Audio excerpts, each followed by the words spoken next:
وحدنا ولا عدوان إلا على الظالمين أشهد أن لا إله إلا الله وحده الحق المبين وأشهد أن محمدا رسول الله صلى الله عليه وسلم شهيد العهد الأمين والصلاة والسلام على أشرف الأنبياء والمرسلين وعلى آله وصحبه أجمعين أما بعد قال الله تعالى وهو أصدق القائلين أعوذ بالله من الشيطان الرجيم بسم الله الرحمن الرحيم وإذا ذكركم لئن شكرتم لأزيدنكم ولئن كفرتم إن عذابي لشديد وقال الله رب اشرح لي صدري ويسر لي أمري واحلل عقدة من لساني يفقهوا قولي صدق الله العظيم. Yang terhormat yang kami muliakan pada kiawan jadi agama Santri, alhamdulillah hadir di tengah kita, bapak-bapak, ibu-ibu hadirin jamaah Masjidil Nur, jamaah masjid yang berbahagia. Pertama, mari kita selalu memanjatkan rasa syukur kepada Allah Subhanahu wa taala yang alhamdulillah pada kesempatan malam hari ini kita masih diberikan kenikmatan kesehatan, terutama nikmat iman Islam, diiringi nikmat kesempatan sehingga alhamdulillah kita dapat hadir di majlis ini atau di masjid ini dalam rangka menuntut ilmu. Harapan dari kita semua mudah-mudahan apa-apa yang ilmu yang telah disampaikan oleh guru kita mudah-mudahan akan dijadikan ilmu yang manfaat bagi kita semua. Amin ya rabbal alamin. Shalawat dari salam bagi kita semua kepada junjungan kita Nabi Allah Muhammad Rasulullah sallallahu alaihi wasallam. Shalawat serta salam kepada Allah senantiasa memberikan keberkahan kepada ahli baitnya dan mudah-mudahan para sahabatnya dan mudah-mudahan termasuk kita di dalamnya sekaligus umatnya yang selalu mengharapkan syafaatnya di yaumil qiyamah nanti. Amin ya rabbal alamin. Bapak hadirin, ibu-ibu jamaah rahmatullah, langsung saja untuk mengawali dan untuk mengabarkan beliau barokah dari Allah Subhanahu wa taala. Mari kita awali acara pengajian ini dengan membacakan umur kitab Ridwa'illahi ta'ala wa syafaat Rasulillah sallallahu alaihi wasallam. Allahumma jinna ilman nafi wa rahman wa amalan sholihan maqbula bi rahmatika ya arhamar rahimin. Bi barakatil Fatihah. A'udzu billahi minasy syaithanir rajim. Bismillahirrahmanirrahim. Alhamdulillahi rabbil alamin. Arrahmanir rahim. Maliki yaumiddin. Iyyaka na'budu wa iyyaka nasta'in. Ihdinas siratal mustaqim. Shiratal ladzina an'amta 'alaihim ghairil maghdubi 'alaihim waladdallin. Amin. Untuk selanjutnya kami silakan kepada guru kita semua, Kiai Nabi Ahmad Syafruddin, waktu dan tempat kami semua.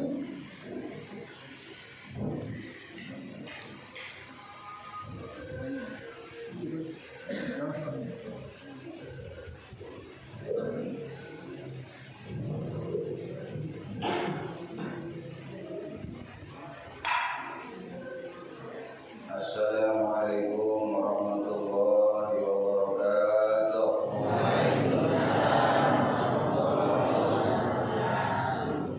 Ya Rabbil Mustafa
wassalatu wassalamu ala sayyidina Muhammadin khatamil anbiya'i wal mursalin wa ala alihi wa sahbihi ajma'in, amma ba'da. Segala pujian yang milik Allah Subhanahu wa taala, salawat dan salam semoga selalu tercurah kepada junjungan kita Nabi Muhammad sallallahu alaihi wasallam, para keluarganya, sahabatnya, lebih sunnah-sunnahnya. Semoga kita yang hadir ini kelak di kemudian hari kiamat tetap diakui sebagai umatnya dan akan memperoleh syafaat darinya. Amin ya rabbal alamin. Bapak Ibu hadirin hadirat jamaah pengajian Masjid Baitun Nur. Masjid Baitun Nur, dan semoga senantiasa diberikan rahmat dan taufik oleh Allah Subhanahu wa taala. Pada malam hari ini atau saat ini kita masih atau berada di bulan apa?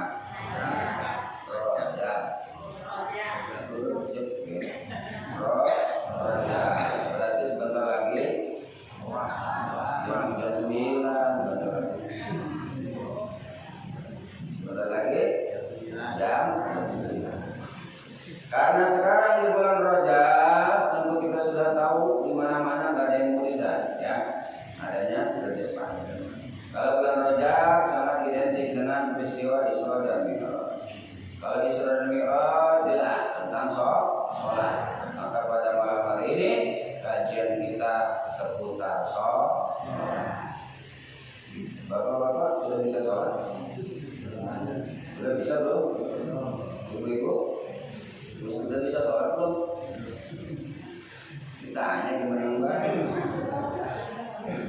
Kalau ditanya menang baik pada ngedelin kita isi dibilang baik kan. Saya nanya sekali lagi, bapak-bapak udah bisa sholat? Belum. Ibu-ibu? Kalau udah bisa semua gak usah ngaji. Baik, yang namanya ngaji kalau sudah bisa tambah bisa, kalau belum bisa jadi bisa. Jadi yang namanya ngaji tidak ada ruginya. Saya bilang ulang-ulang, orang ngaji mah nggak ada ruginya. Satu, dapat ilmunya. Kalau nggak dapat ilmunya, dapat pahalanya. Kalau nggak dapat pahalanya, minimal dapat ijazahnya. Ya, alhamdulillah. Kalau pengajian nggak pernah dikasih kopi, ya kan? Dikasihnya air putih, airmu murah.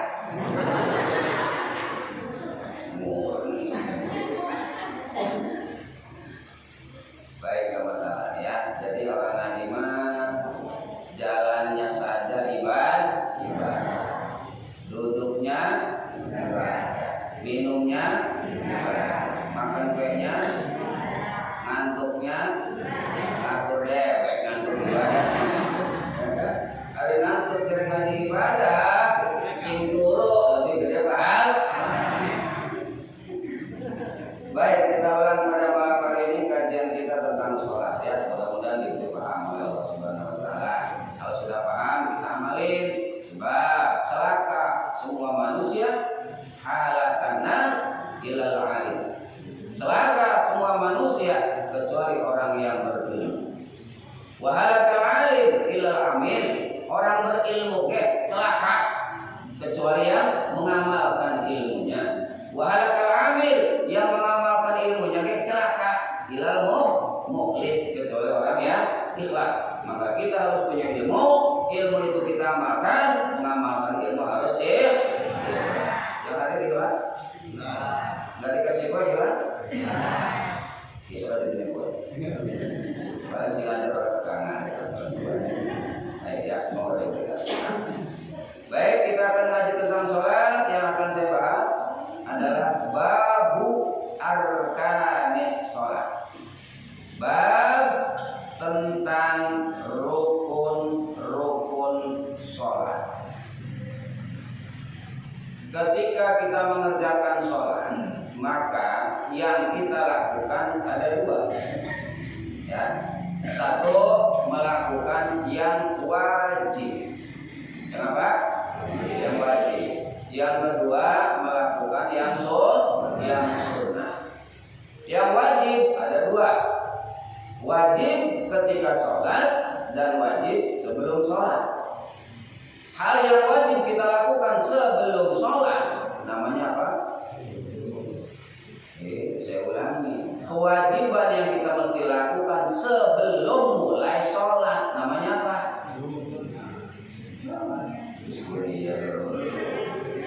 Arane sapi maniko. Syarat. Arane apa? Contohnya sebelum sholat kita wajib wudu, itu namanya syarat sholat. Sebelum sholat kita mesti nutup aurat, namanya syarat. Jadi kewajiban yang kita lakukan sebelum mulai sholat namanya syarat. Nah, ketika sudah masuk ke dalam sholat namanya rukun. Apa bedanya rukun dengan fardu? Kalau di dalam bab wudu disebut fardu wudu, tapi kalau di dalam bab sholat disebut rukun sholat. Apa bedanya antara fardu dengan rukun? Kalau wudu mah boleh pindah-pindah, ngebasuh muka di sini, ngebasuh mukanya, ngebasuh tangan pergi ke sana, ngebasuh kaki pergi lagi ke sana, itu boleh, nggak apa-apa. Maka disebut fardu, boleh dipisah-pisah di antara pekerjaan itu. Tapi sholat disebut rukun, maka tidak boleh memisah-misah pekerjaan sholat. Allahu Akbar di sini, barang rukuk loncat merana, barang sujud loncat merana, tidak bisa. Ya, jadi seperti satu kesatuan yang tidak bisa ditaplek, yang tidak bisa dipisahkan. Maka sholat disebut rukun sholat. Ya, sama dengan fardu. Jadi saya ulangi, ketika kita sholat mesti mengerjakan rukun dan sunnah. Nanti sunnah dibagi dua, ada sunnah ab'ad, ada sunnah hayat. Jadi kalau kita mengerjakan sholat, mendirikan sholat, laksanakan rukunnya, laksanakan sunnah ab'adnya, laksanakan sunnah hayatnya. Insya Allah itu baru namanya mendirikan sholat. Itu pun secara zahir, belum ditangani masalah batin. Zahirnya dulu lah ya. Lurusin dulu zahir kita nih, benerin dulu zahir kita, baru nanti kebenerin batin kita. Karena gimana singgirlah apa? Memang Allah hanya melihat hati dan perbuatan kita, tapi awal pertama adalah dalam zahir. Ketika kita pengen melamar seorang perempuan, yang dilihat apanya? Kalau kita pengen melamar seorang wanita nih, yang dilihat apanya dulu? Masa lihat hatinya orang beda? Ya, wajahnya dulu yang dilihat, itu kata Nabi ya. Maka ada melihat perempuan. Kalau kita pengen dilihat tuh lihat wajahnya aja, yang lain gak usah dilihat. Kalau wajahnya sudah mulus, insya Allah jeroan-jeroannya itu bagus. Tapi yang menerai itu sliding kan? Nah, ya, jadi kita akan ngaji tentang rukun sholat. Nanti orang akan dilihat antara rukun dengan fardu beda. Ada berapa rukun sholat? Ada berapa rukun sholat?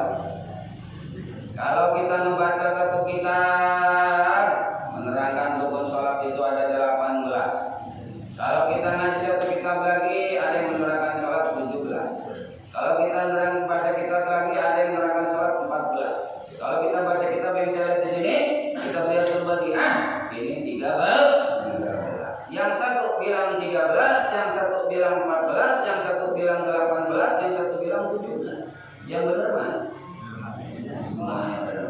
Hanya beda hitungnya doang. Ya, ini saya bilang 13 ini yang ringkas. Belum kita bahas satu-satu. Nanti ya. Jadi rukun yang 13 ini bagi sekalian, anak-anak perhatikan sholat. Ayo kita yang lihat nanti. Rukun yang 13 ini dibagi 3. Dibagi berapa? Silakan yang bisa menyebutkan angka kakinya. Yang bisa menyebutkan. Saya bilang rukun sholat yang 13 ini dibagi 3. Yang bisa menyebutkan tolong angkat kakinya. Oke, dibalik. Ada yang bisa? Ada. Sudah. Saya nggak apa-apa nanya haji Umar, karena lo pasti bisa. Ya nggak mungkin saya nanya ya. Gak heran lah kalau tadi mau sama ya. Nah, rukun yang 13 ini dibagi 3. Yang pertama namanya qalbiyun. Apa? Qalbiyun. Ulangin. Qalbiyun. Apa qalbiyun? Ya, beri qal Oh, buyut. Jadi kalau buyut itu bangsa hati. Nih, sholat itu ada bangsa hati. Yang kedua namanya qauliyun. Apa? Ulangi. Jenis ucapan. Yang ketiga fi'liyun. Bangsa perbuatan badan. Jadi kalau Bapak Ibu sholat harus jaga hati, harus jaga lisan, harus jaga perbuatan badan. Lagi mau beres sholat, nongkrong ninggal dulu, berarti belum sholat. Beres sholat masih ngomongin tetangga, belum sholat. Beres sholat masih ngebanding-bandingin rezeki, belum sholat. Belum sholat. Kalau orang sholat harus bisa menjaga hatinya, lisannya, ucapannya dan perbuatannya. Baik itu pembagian rukun sholat. Sekarang kita pretelin one by one. Apa? Apa ini? Siji, ya kan? Satu demi satu per. Kalau beres, alhamdulillah. Kalau nggak beres tahun depan. Tahun depan ya. Sudah amat tahun depan. Saya ulangi, rukun sholat itu arkanuha salasata asyara. Rukun sholat itu ada 13.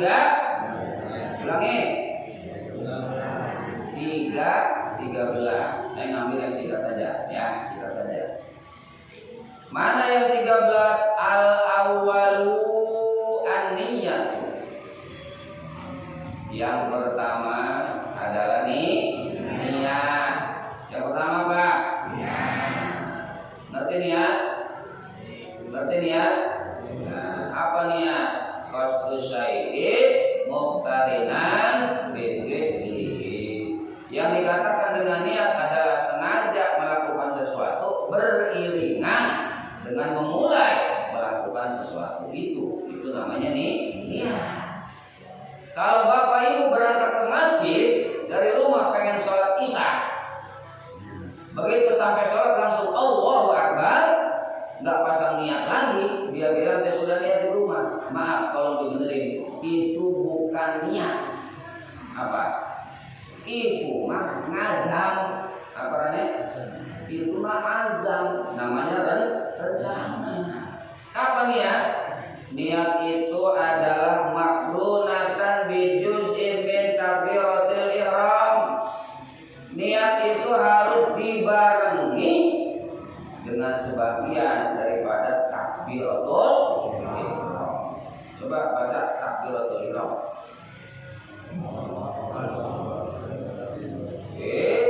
Suruh baca takbiratul ihram. Yuk, baca takbiratul ihram.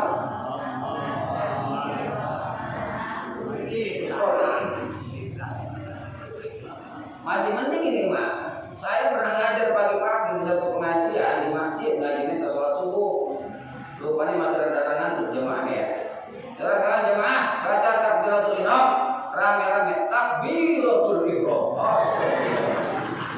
Error di jemaah.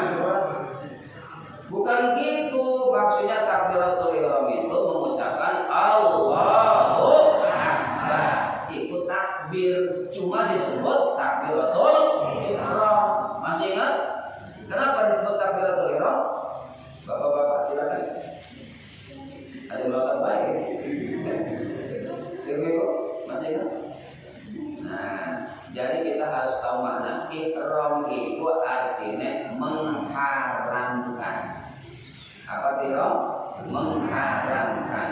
Maka takbir yang pertama ini disebut takbiratul ihram karena mengharamkan hal yang halal sebelum sholat. Masih ingat ya? Jadi takbiratul ihram adalah takbir yang mengharamkan perbuatan yang halal sebelum sholat. Nah, kita belum sholat, ngopi boleh nggak? Halal nggak? Sebelum sholat mangan jeruk halal nggak? Halal. Ingat belum sholat ya? Begitu sudah Allahu Akbar mangan jeruk halal nggak? Namun halal mah iman pada mangan jeruk. Walaupun tadinya halal karena dia sudah masuk ke dalam sholat Allah. sudah masuk dalam sholat. Maka takbir yang pertama itu disebut takbiratul ihram. Karena apa? Mengharamkan yang halal. Paham nggak? Jadi yang halal jadi halal, yang halal berubah menjadi haram. Kalau sudah Allah masuk ke dalam. Jadi ulangi, niat mesti diiringi dengan takbiratul ihram. Maka ketika kita menyebutkan Allahu Akbar, itu lamnya dipanjangkan. Lam Allah dipanjangkan. Berapa panjangnya? Ada yang bilang 3 meter. Ada yang bilang 2 meter.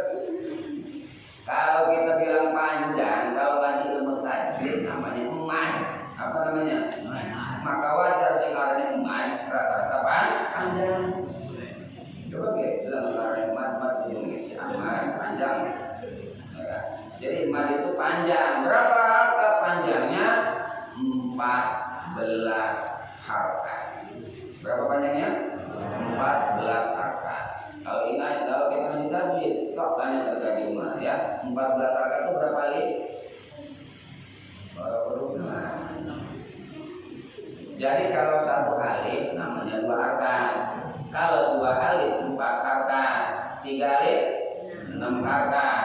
4 alif.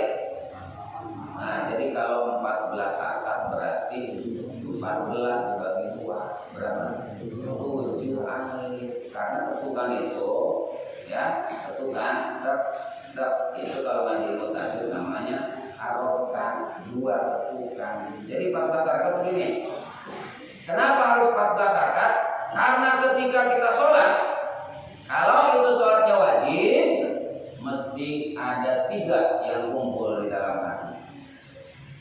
1 namanya usolli, yang kedua namanya fardhu, yang ketiga namanya maghribi. Contoh aja, usolli fardhu maghribi, usolli fardhu isya'i, usolli fardhu subuh dan seterusnya. 3 ini harus kumpul.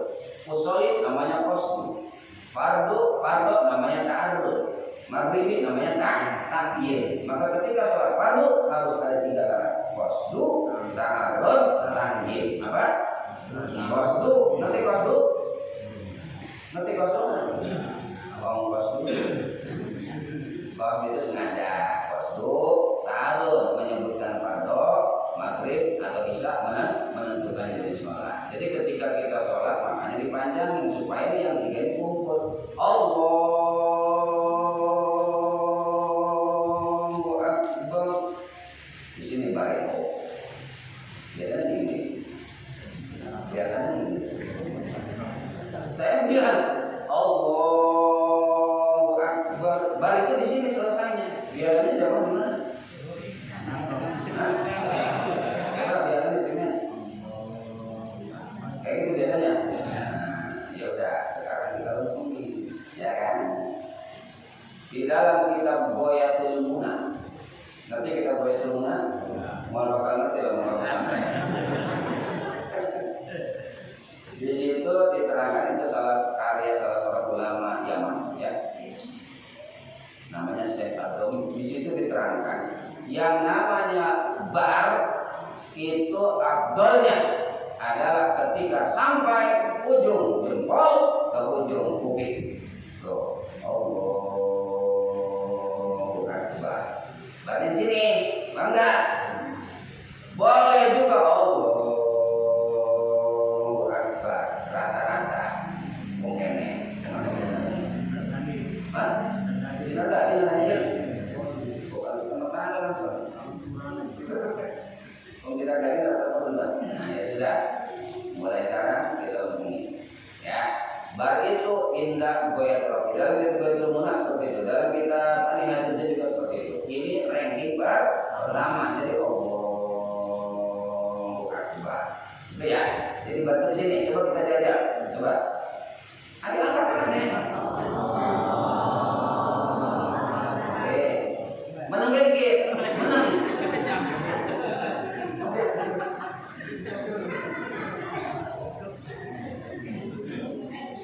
Nah, ini harus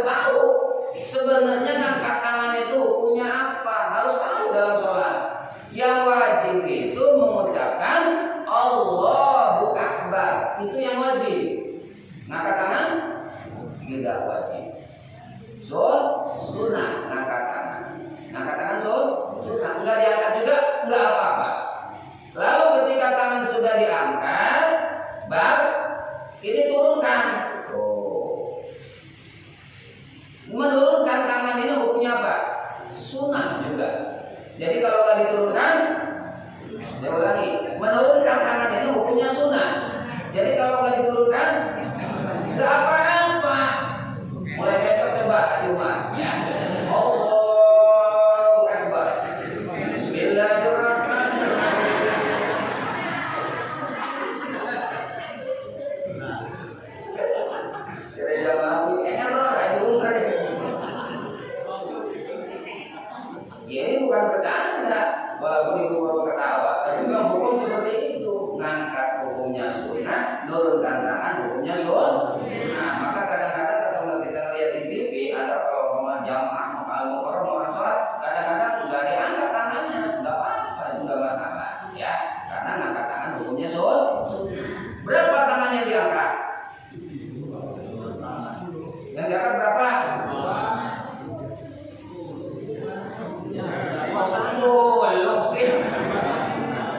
Saya kita takoni, bapak itu biar tangan gerak.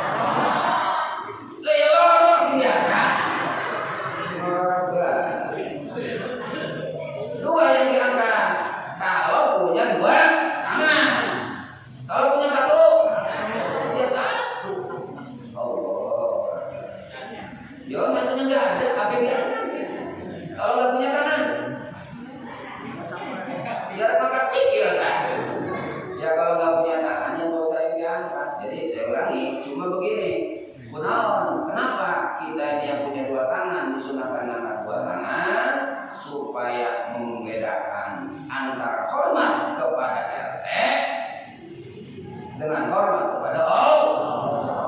Kalau kita lagi upacara, hormat, keren kan? Masa hormat? Tak pecat kabeh sira ya kan? Supaya membedakan antara hormat kepada sesama makhluk dengan hormat kepada Allah. Allah Maha Luas, supaya apa? Allah itu zat yang segala-galanya. Semua makhluk berada dalam apa namanya, di bawah kekuasaan. Maka kita akan ulangi ya. Yang pertama adalah niat. Di mana niat? Niat di mana? Ibu-ibu di mana niat? Indonesia kita. Bil qalbi. Niat itu di dalam hati. Bagaimana dengan kita mengucapkan usolli? Usolli belum niat. Saya ulangi. Usolli belum niat. Itu hanya ngebantu niat. Nah sekarang ini, ketika orang niat usolli fardhul maghrib tentu batal sholatnya. Batal ora?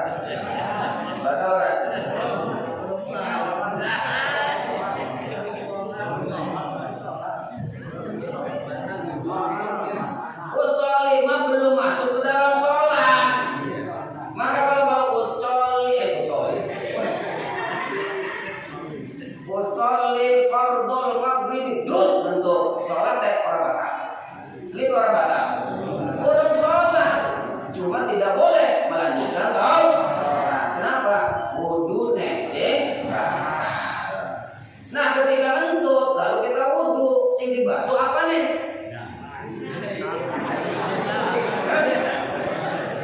Karena ada orang ngomong, mungkin dia kejejorangan atau ngejek kita atau gimana? Ustaz, emang aneh kenapa?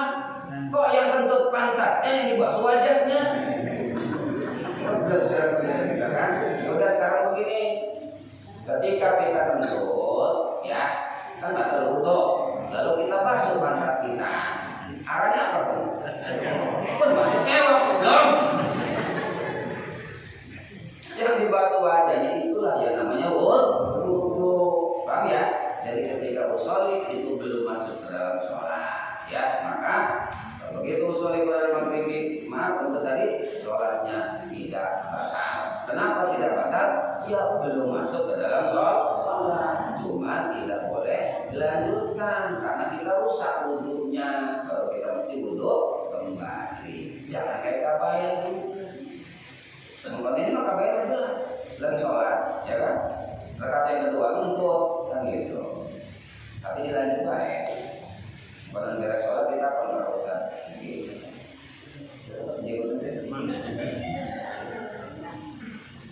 Soalnya ada masalah sekarang aja kan udah bulan ya.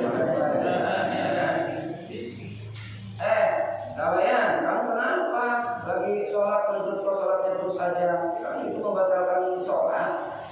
Jadi dari mana kon? Jadi kamu ya betul saya tahu. Cuma kan saya juga pernah ngaji yang membatalkan sholat itu ada 11. Ini baru 1, masih 10.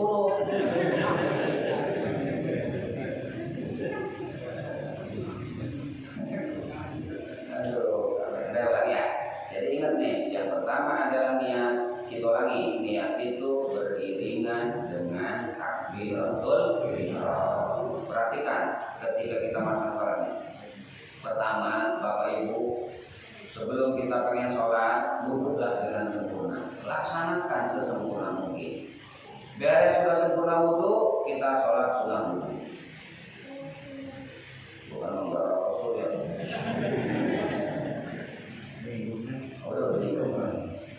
Nah, sudah wudhu dengan sempurna, kita berdiri dengan tenang, Pak, dengan tenang.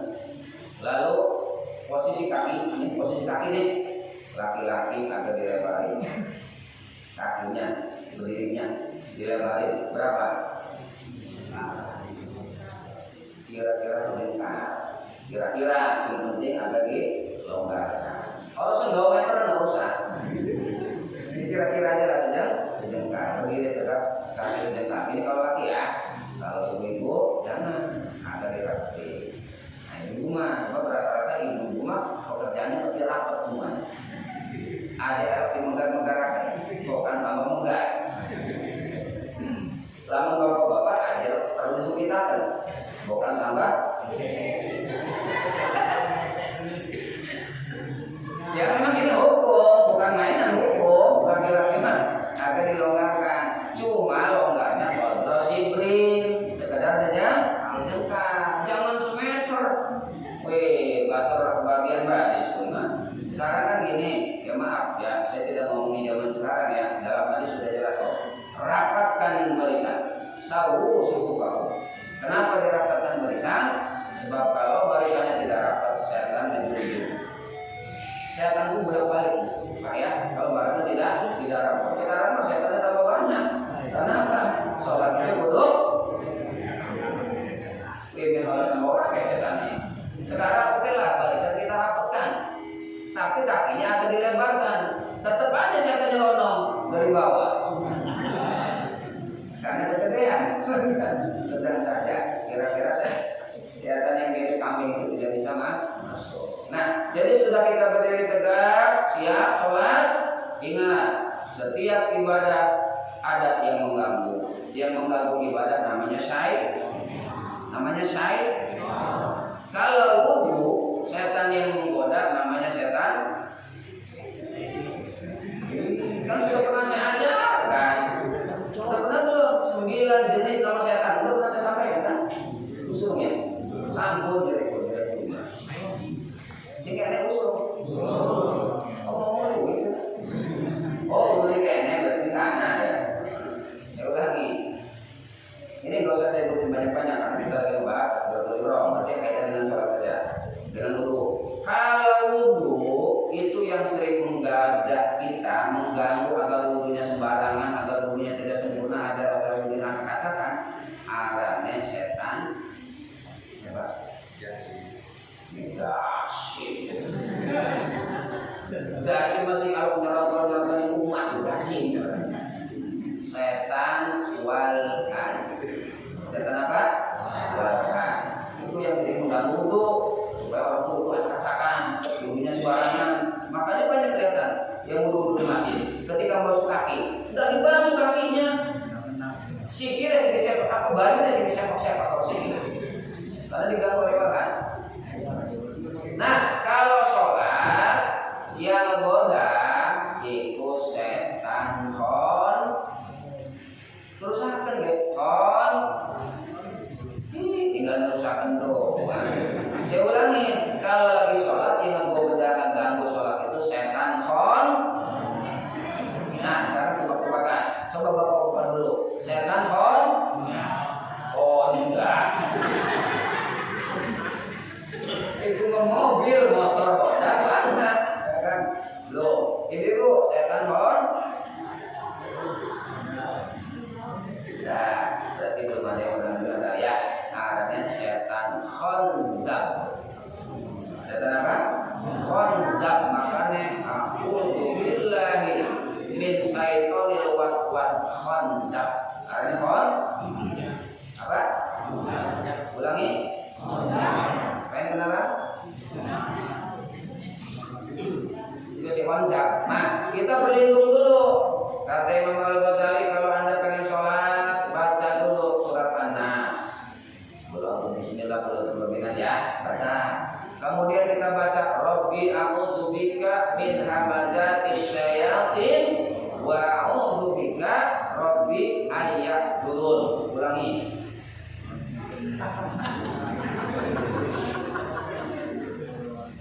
Ya Allah, untungnya masih bilang ngaji kamu. Berpati-pati kadang-kadang di teman ngaji maka kita ibadah belaga sih ngomongnya. Dan kenyataan itu baru baca Robi Auto juga berapa? Coba satu aja, jangan Ustaz Herman dia sudah apa? Yang ini, coba yang ini rombongan sini. Coba tadi, yang bisa saya kasih Pak benar. Coba satu aja. Ini yang laki-laki. Coba ini deh Ustaz Jenal. RT Ustaz ya. Ya, Rabbi a'udzu bika min hamazatis syayatin wa a'udzu bika Rabbi ayatul agar setan itu enggak hadir ketika kita sholat. Sudah baca itu, tundukkan kepala. Lihat. Kemana lihatnya? Ini praktek ya, melihat ke bawah. Kenapa kita melihat ke bawah dulu? Bukan duit di bawah ini. Ya bukan ke situ, supaya apa? Lebih mendekati kepada kekhusyuan. Maka kita tundukkan kepala. Oh, tapi nunduknya ada nunduk ya? Jangan. Mengantuk kepalanya, nunduk. Nah, sesudah kita tundukkan kepala, ditundukkan, barulah kita pasang niat tuh. Coba contoh aja sholat subuh coba.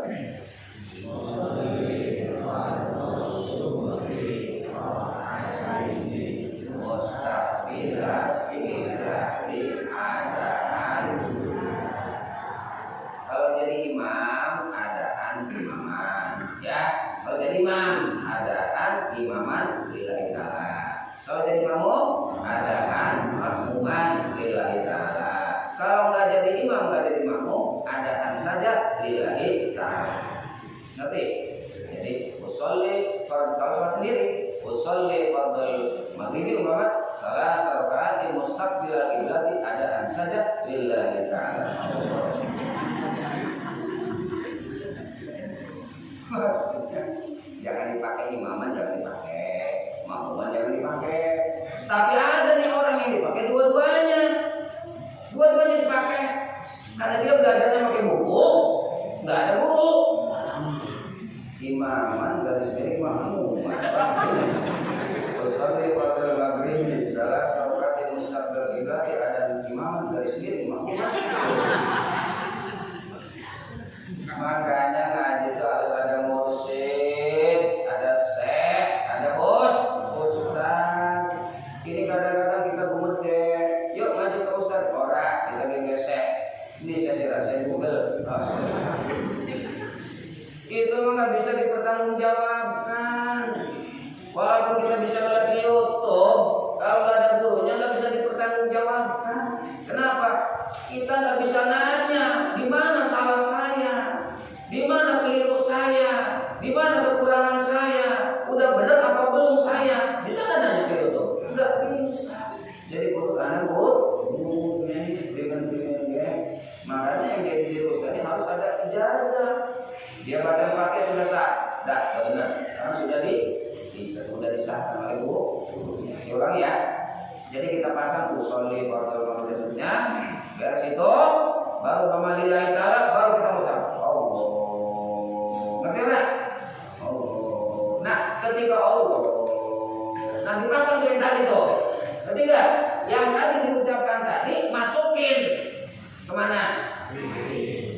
Sebab kalau enggak dipasang di dalam hati enggak sah. Walaupun usolli 10 kali, walaupun usolli yang fasih, tetap enggak sah. Kenapa? Usolli dengan lidah belum niat, itu mah cuma ngebantu niat. Paham kan? Jadi kalau jadi Allah pasang. Kalau Indonesianya mah isun niat sholat maghrib 3 rakaat jadi imam dari sendiri jadi makmum kan? Ya, jadi imam ilahi. Nah, itu yang mesti ada ya, ibu ya, Pak ya. Jadi ketika Allah rapat mesti ada tuh. Itu yang namanya hakikat nih, hakikatnya. Ya, itu hakikatnya di dalam hati. Tapi jangan begini. Sekarang kan orang bilang gini, usolli bid'ah, usolli dilarang, usolli tidak sesuai dengan ajaran Nabi. Kan saya sudah bilang tadi, sebelum sholat makan jeruk boleh enggak? Saya ulangi, sebelum sholat makan jeruk boleh enggak? Sebelum sholat kopi boleh enggak? Apalagi usolli. Ngerti enggak? Itu makanya kita ngaji itu dasarnya apa? Al-Quran, hadis, ijma, qiyas. Enggak ada di Quran, cari di hadis. Enggak ada di hadis, ada ijma tidak? Enggak ada ijma, cari di qiyas. Ngerti qiyas orang? Ngerti orang? Orang ngerti? Mondok makanya. Oh saya posting dari Google ya, ini bisa postingan bisa ceramah kayak gimana? Ya kan di kanan, di kanan mau berpenana baru rumah. Jadi sambil itu kias. Ya kias itu apa? Membandingkan. Contoh lagi. Ini bagian tersebut dengan usul fikih ya, sedikit sebelum kita teruskan. Kata Nabi, apabila engkau menancapkan tangkai basah ke kuburan, maka si tangkai tadi bisa memberi syafaat kepada ahli kubur. Coba pikirin, si tangkai benda mati bisa memberi syafaat kepada ahli kubur, apalagi bacaan Al-Quran. Maka jangan bilang ya sinan bid'ah. Sing bid'ah itu lamun deke baca yasin bae tahlilan doang. Makanya orang tahlilan orang baca yasin itu posisi bid'ah. Ya. Jadi tahlilannya apa baca yasin bae ya? Tahlilan doang. Langkah tahlilan baca yasin nanti kuning anak-anak wae ngomong. Tapi ini tidak lagi mau orang beda. Enggak apa ya. Jadi yang jelas usolli. Kalau saya bilang tadi sebelum sholat begini saja dibolehkan, apalagi kalau menyebutkan usolli. Sedangkan kata Nabi shollu sama ro'aitumuni usolli. Nabi bilang usolli enggak? Nabi bilang usolli enggak? Bilang usolli. Shollu kama ro'aitumuni usolli. Sholat kalian sebagaimana kalian melihat saya sholat. Pernah bilang kamu sholat? Pernah? Makanya kalau orang pernah ngegelang kita perlu belajar. Kamu sih pernah ngegelang? Siapa yang pernah ngegelang? Para sahabat. Ketemu para sahabat beora. Nah, kalau tabiin, kalau tabiin orang kependak, tabiut tabiin, tabiin orang kependak, mutahirin orang kependak. Kalau kita beda baik-baik. Maksudnya kalau stasinan, sebab itu yang jadi wasilah perantara. Yang jelas tapi dari para ulama itu berdasarkan dahulu kanjeng Nabi. Itu kan ya. Makanya Allah tadi dipanjangin apanya? Lamnya. Ingat kadang-kadang ada yang dipanjangin A-nya. Allah.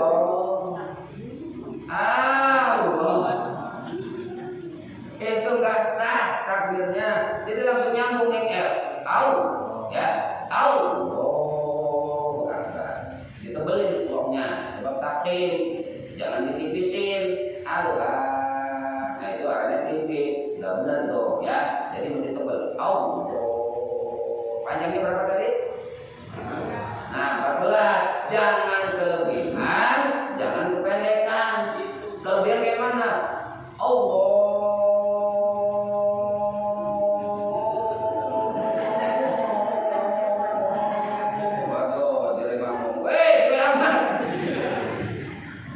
Tapi jangan boleh keganjangan.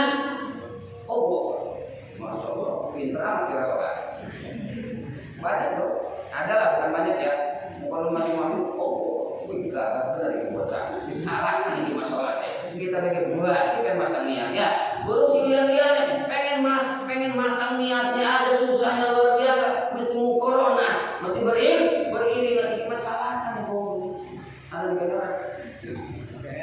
Ini apa waduh? Maka itu balik lagi kan.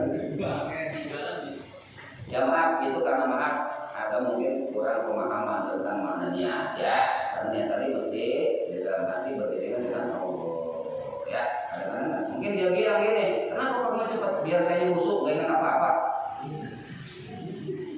Memang betul, ada yang ngomong kalau kamu sholat pengen busuk, gampang, jangan ingat apa-apa. Setuju? Setuju gak? Ada ustaz yang bilang begitu, kalau kita sholatnya pengen khusyuk jangan ingat apa-apa. Setuju nggak dengan omongan itu? Hah? Kamu setuju pada berlebihan berarti? Allah Akbar, ngadeg. Kalau aku kelalen kita. Jadi urusan itu bukan berarti nggak ingat apa-apa, keros di urusannya, ya kan? Tapi maksudnya ketika ruku lupakan yang lain, ketika sujud lupakan ingat Anda dalam sholat.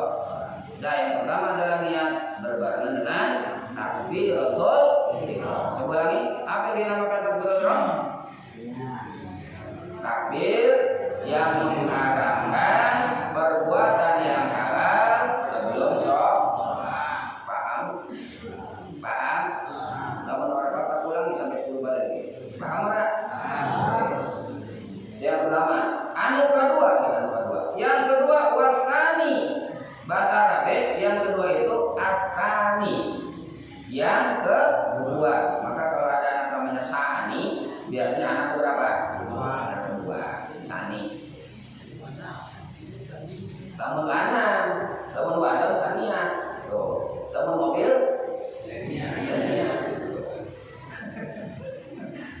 Wasani yang kedua al-qiyam. Yang kedua adalah belum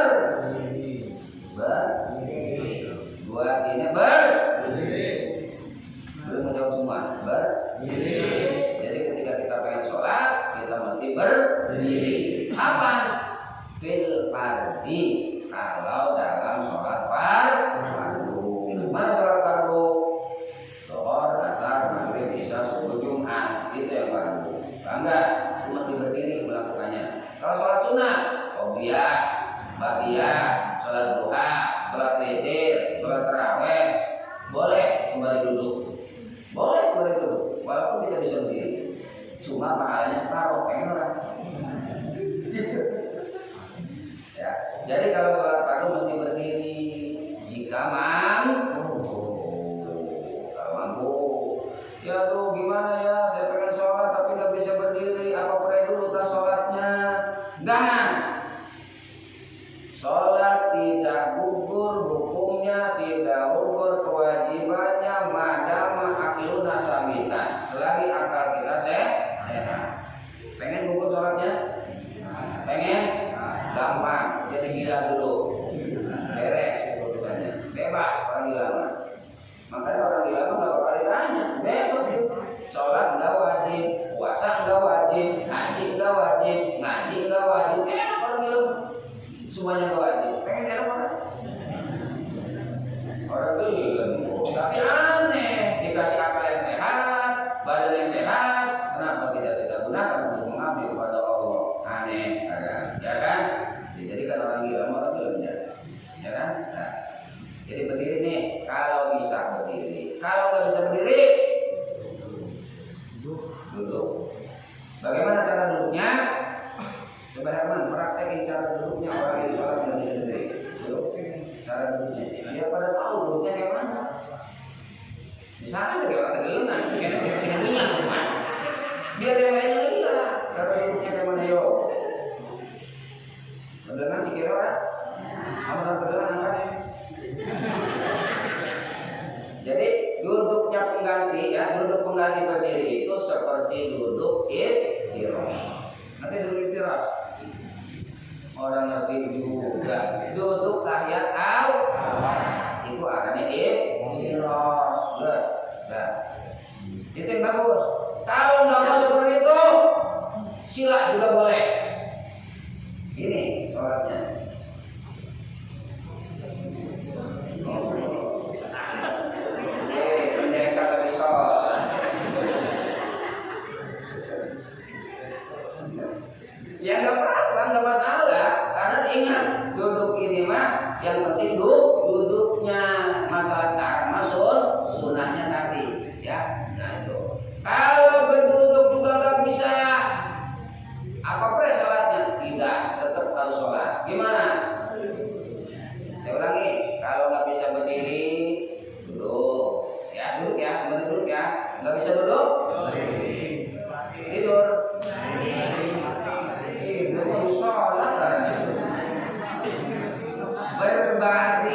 Berbaring kemana?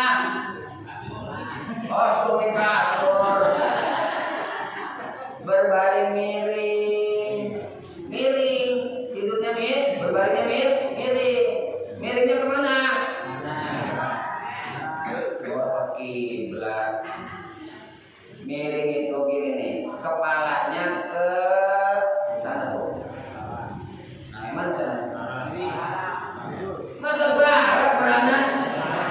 Bukan utara, geng. Telur.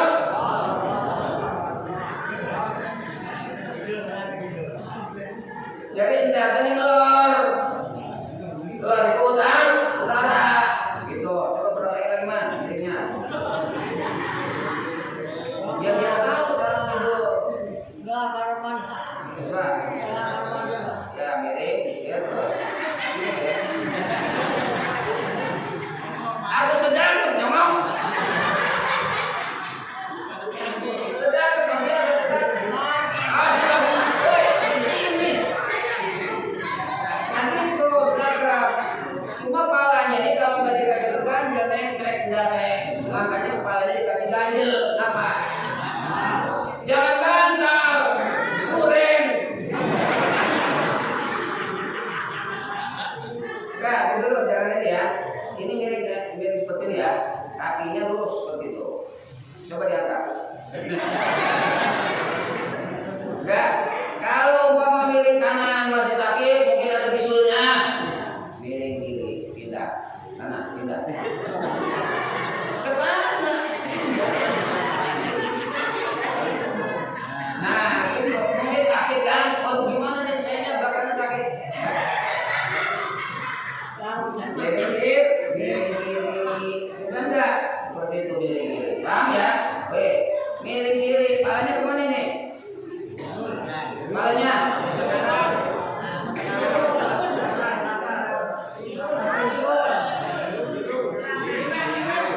Mau selatan sih. Kidul itu di nomor ratu laut selatan. Makanya dulu dia kidul kabeh bilang. Ya kidul itu selatan. Miring kanan ya, miring kiri. Tetap. Enggak ada mah tetap ada kiblat. Miring kanan lara bebisul, miring kiri lara beboyong. Ini sholat kebentan. Kanan gas Wah, ini kan mengadu kabine ini. Nah seperti itu, ya, gitu ya. Begitu terlentang. Palanya kemana? Kanan. Wetan. Wetan itu apa? Timur. Sini di kulon. Kulon itu apa? Barat. Kenapa kakinya ke kulon? Coba bangun berdiri. Bangun berdiri. Tapi badannya jangan bangun. Berdiri. Tuh, kalau dia dibangunin, ngadepin. Kadang-kadang orang salah pengertian, malah kepalanya di kulon.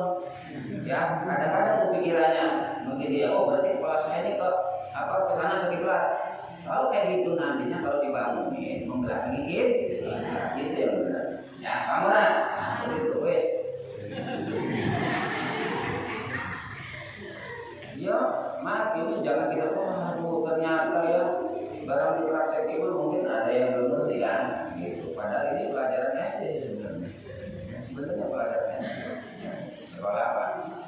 Sekolah dasar. Miring kanan pembisulan, miring kiri lara bokoyo, miring telentang. Ngertikan. Primer tetap harus seperti itu. Ya selama akal kita masih sadar, mata masih bisa, sama badan masih bisa bergerak. Mana yang bergerak? Kepala kita. Rukuk, sami Allah yang mana mida. Sujud, loh, kepala yang bergerak. Kalau kepalanya nggak bisa bergerak, apanya yang bergerak? Mata. Coba cara bergerak matanya. Gini maksudnya kalau kita bangun melek, ya, rukuk, orang dikit, bangun, nah gitu. Jadi mata yang bergerak, pelabuhan mata. Kalau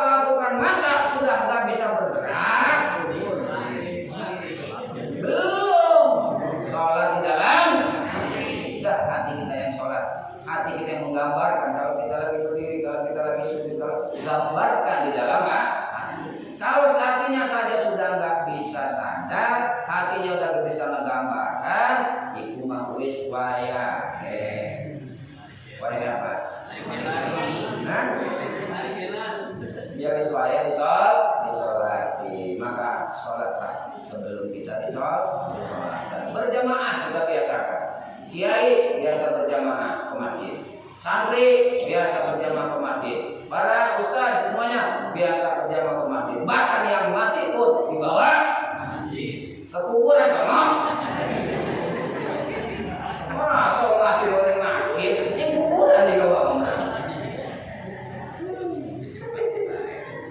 Saya mau nanya, kadang-kadang benar juga ya. Ayo kita sama-sama cuci tangan pakai sabun, bener tak?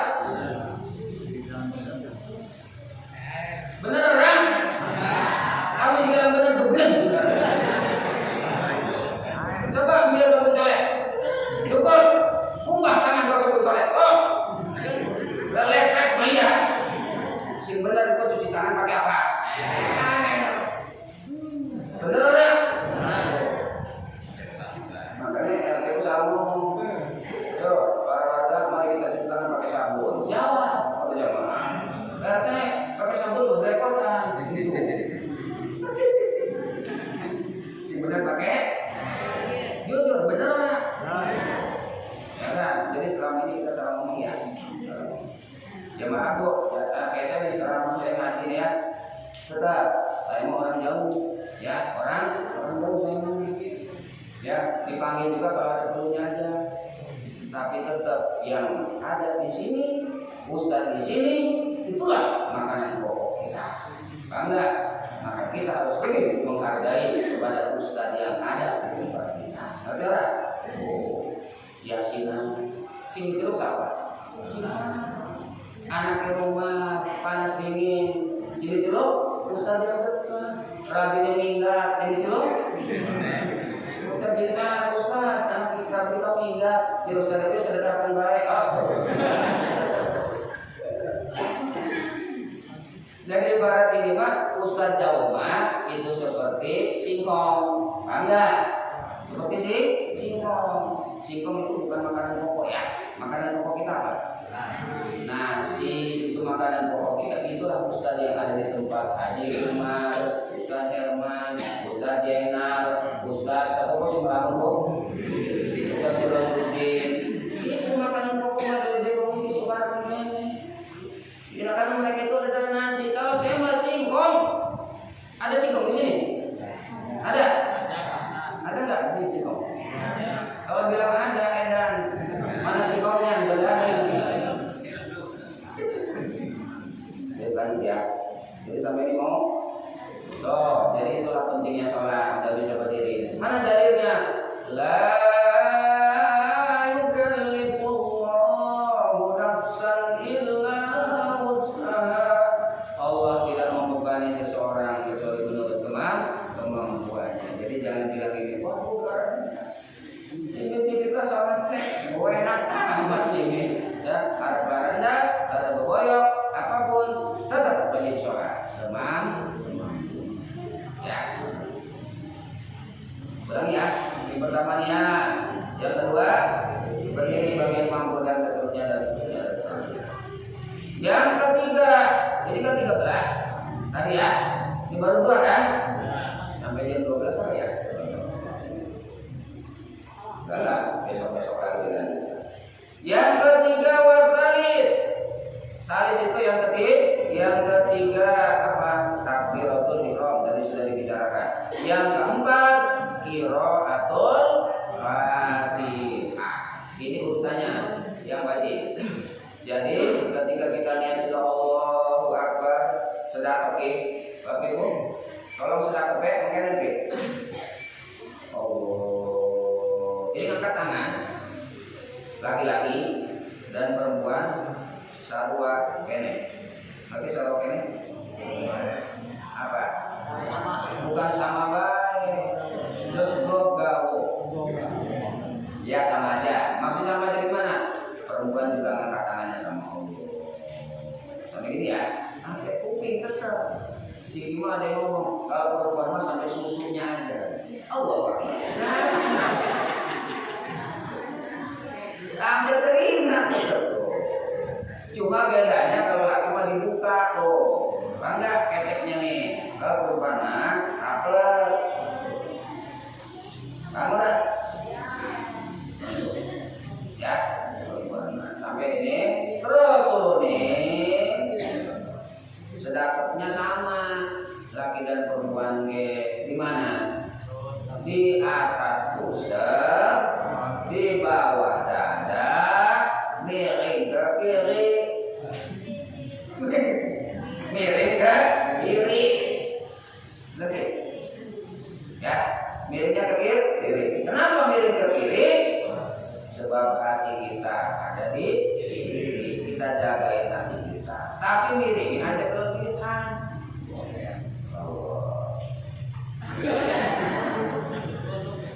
Itu menyangkali kekoyokan miring kiri ya. Karena maaf, saya bukannya lebih meminteri, karena ada di antara kita yang mungkin pernah berbicara ya, meletakkan tangan itu makin ibu di bawah. Ini ada yang ngomong di bawah apa? Mau di bunga di sana pakai susu enak kalau ngomongnya payu dah ya. Ya maaf, itu kurang utama, kurang abdul dalam kita sarasirin itu diterangkan letakkan tangan antara laki dan perempuan sama posisinya ya. Ini sedekahnya tangannya berapa jarinya? Kita letakkan 3 di depan, 3 ya. Yang 2, nah kok di belakang? Yang 2 tuh ngikat ini nih. Yang 2 ngikat. Nah ini harus pergelangan tangan kita ikat. Yang 2, yang 3 kita hamparin di sini. Kalau 3, kalau dia bilang 2 juga boleh, tapi bagusnya 3. 3 ini kita jebak yang 2. Nah ini nggak usah pusing-pusing. Ini mah sunnah ayat, jangan jadi masalah. Nggak bedanya pada suratan ya. Jadi sudah kita letakkan tangan. Nah tadi baca Fatihah kan. Nah sebelum baca Fatihah kita mesti disunahkan baca doa kita dulu. Jadi beres Allah baca doa kita. Coba sama-sama. Allahu Akbar kabira walhamdulillahi katsira wa subhanallahi bukratan wa asila wa jahdu wal lillahi wal hanifan musliman wa ma ana minal musyrikin inna sholati wa nusuki wa mamati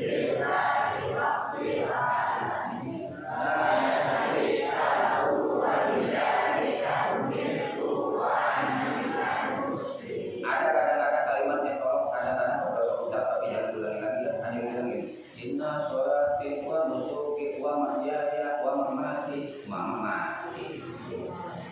mati wa mamati ya lillahi rabbil alamin. Namanya doa kita.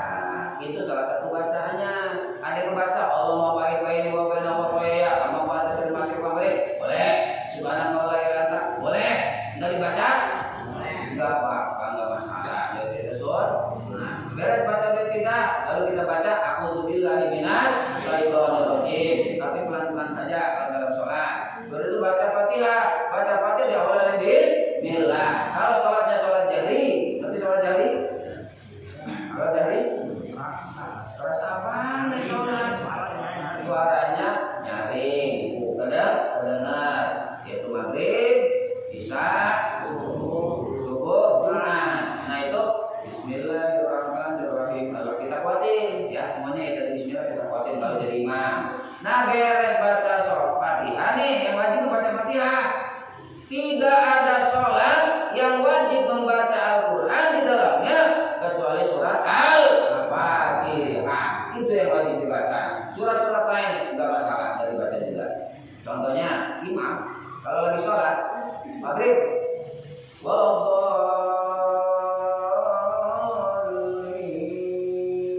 amin, paman. Begitu amin langsung Allahu Akbar. Biarin aja. Jangan ditasbih lagi.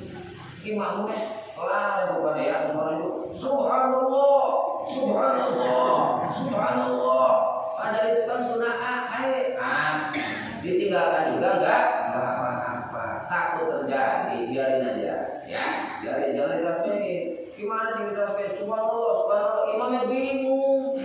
Sampai bingung ada yang makmum. Emang salah apa ditanya? Dijawab para makmum, para baca suratan, Bang. Wah, jadi malaikat berdoa di sholat. Ada KB. Kalau terjadi ya, itu baca suratannya sunnah. Daripada juga tidak. Ini urutannya nih. Jadi baca doa kita, baca Fatihah, kalau bisa kita baca surat. Nah, itu pun ngebacanya pada rakaat pertama dan rakaat yang kedua saja. Kalau kita sholat sendiri di rumah, sholat doa sendiri, baca suratan. Berapa suratnya ayat yang kita baca? Minimal kalau kita baca surat itu minimalnya 1 ayat. Minimal. Ya, 1 ayat sudah cukup. Maka jadi imam nggak usah panjang-panjang lah. Ya, baca suratan nggak usah panjang-panjang. Bismillahirrahmanirrahim. Panjang, benar. Ya. Minimal 1 ayat. Contohnya, Bismillahirrahmanirrahim. Cuma bagusnya ini, rakaat pertama itu lebih agak panjang dibanding rakaat yang kedua. Jadi kalau rakaat pertama 50, maka rakaat kedua 30. Mana contoh 5 huruf? Bismillahirrahmanirrahim.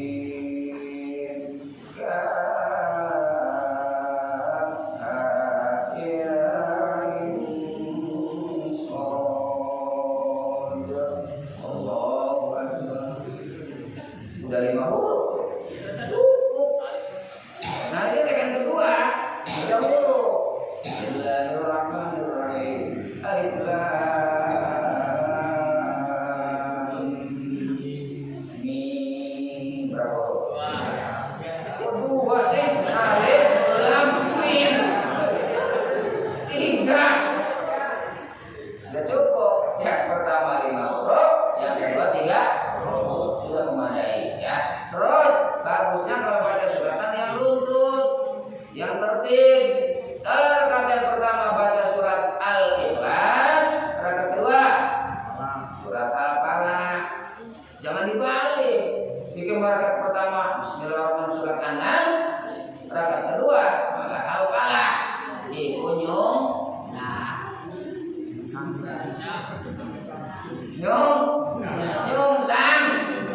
Nyungsang itu enggak tertib, enggak berurut. Kalau ngaji juz sama sih iya, dari Anas terus Al-Falaq, Al-Ikhlas, Tabat, Hidayah, terus apa nih? Ya, terus ke sana. Gitu. Maka kalau lagi ngaji, belajar ngaji, tapi kalau kita sholat dari amma yatasalun terus ke bawah urutannya. Paham enggak? Oke, baca suratan. Kalau memang bisa ya. Nah, sesudah rukun yang keempat baca Fatihah, apa syarat-syaratnya? Insya Allah nanti kita lanjutkan pada pertemuan yang akan datang. Paham kan? Apa? Ya, demikian. Assalamualaikum